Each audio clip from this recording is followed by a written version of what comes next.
Olá, bora lá mergulhar numa ideia económica que, séculos atrás, não só mudou completamente o mapa do mundo, mas que também acabou por criar uma das páginas mais sombrias da história da humanidade. Hoje, a gente vai entender a lógica do mercantilismo. Ok, o nosso caminho hoje vai ser este.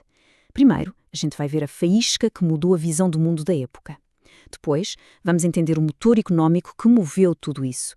A seguir, olhamos para a rede comercial que se formou, enfrentamos o custo humano, que foi terrível, e, por fim, tentamos perceber o eco que essa história toda ainda deixa nos dias de hoje. Então, vamos começar num ponto de viragem mesmo, porque antes de existirem impérios globais e rotas comerciais malucas, uma coisa fundamental precisou de acontecer primeiro: a imagem que os europeus tinham do planeta. Bem, essa imagem teve de ser completamente virada do avesso. Mas o que é que teve de tão especial nesse momento, afinal? Como é que é possível que um simples pedaço de papel, um mapa, tenha tido o poder de facto, mudar a forma como uma civilização inteira olhava para o seu próprio planeta? E a resposta está aqui. Este mapa, de 1507, ele foi um marco sério. Foi a primeiríssima vez que o nome América apareceu batizando um continente inteiro. O que o cartógrafo Martin Waldseemüller fez foi pegar naqueles relatos, sabe, dos exploradores que voltavam e transformou o que pareciam lendas de terras distantes numa realidade ali, concreta, visível. De repente, o mundo tinha ficado muito, mas muito maior. Só que estas viagens não eram só pela aventura, nem pensar. Elas foram, na verdade, o pontapé de saída para uma nova era.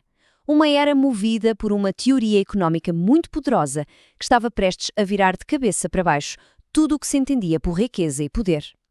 E que motor era esse, afinal? Era uma filosofia económica que serviu de combustível para a ambição de impérios inteiros. O nome? Mercantilismo. A lógica do mercantilismo era muito direta. A economia era vista como uma ferramenta do Estado.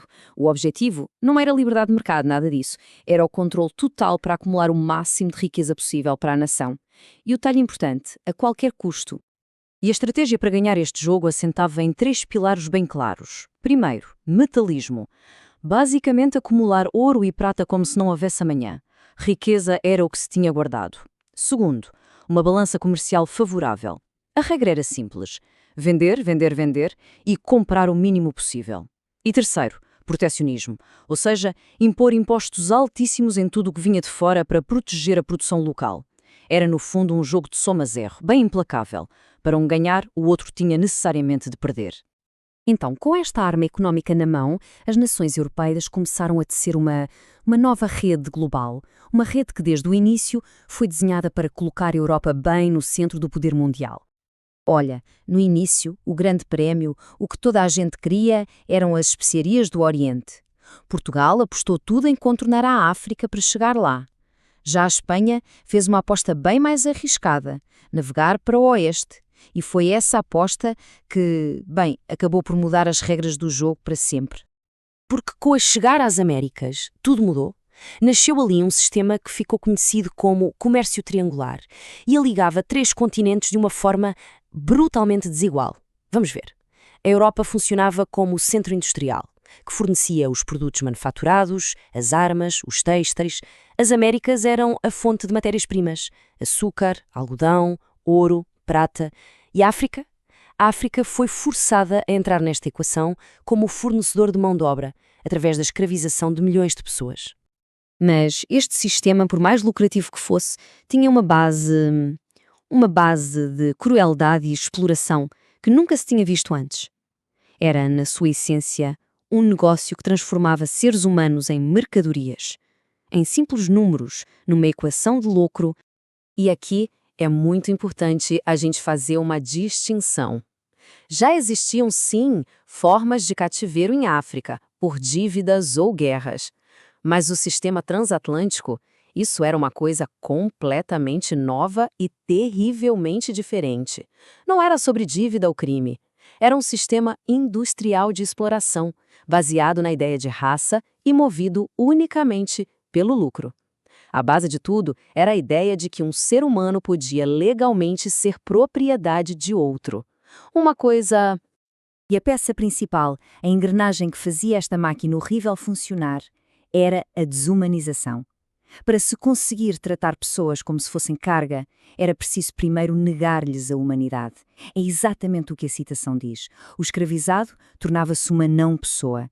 Alguém sem sonhos, sem projetos, sem valores próprios. Sem nada. E essa ideologia, claro, transformou-se num sistema de crueldade calculada, metódica. Começava com a captura física, a separação da família. Depois, as pessoas eram marcadas com ferro em brasa, como gado. Eram acorrentadas em porões de navios superlotados, imundos. A fome, as doenças, a morte era uma constante nessa viagem. E quem sobrevivia era vendido num leilão como uma mercadoria qualquer. Cada etapa foi desenhada para destruir o espírito e apagar a humanidade de cada pessoa. Oficialmente, este sistema foi desmantelado há séculos, mas as ondas de choque, essas, continuam a moldar o nosso mundo de hoje, de formas muito profundas e, muitas vezes, dolorosas. A escala é uma coisa quase impossível de imaginar. Os números que temos hoje estimam que entre 10 e 20 milhões de africanos foram raptados, tirados à força das suas casas e transportados através do Atlântico. É a maior migração forçada da história. Mas a verdade é que nenhum número consegue capturar a verdadeira dimensão da dor e da perda. E as consequências disto são imensas e duradouras. Há estudos que ligam diretamente este tráfico à pobreza estrutural que vemos hoje em muitas partes do continente africano. Ao mesmo tempo, as populações indígenas das Américas foram praticamente dizimadas. E talvez o mais profundo de tudo foi este sistema que estabeleceu uma hierarquia baseada na raça, que é a raiz do racismo sistêmico que ainda hoje enfrentamos. E tudo isto leva-nos a uma pergunta final que é bastante inquietante. O sistema como existia foi desmantelado, sim, mas será que ainda vivemos num mundo que ele ajudou a construir? É uma pergunta que fica no ar e que é fundamental se a gente quiser, de facto, entender o mundo de hoje.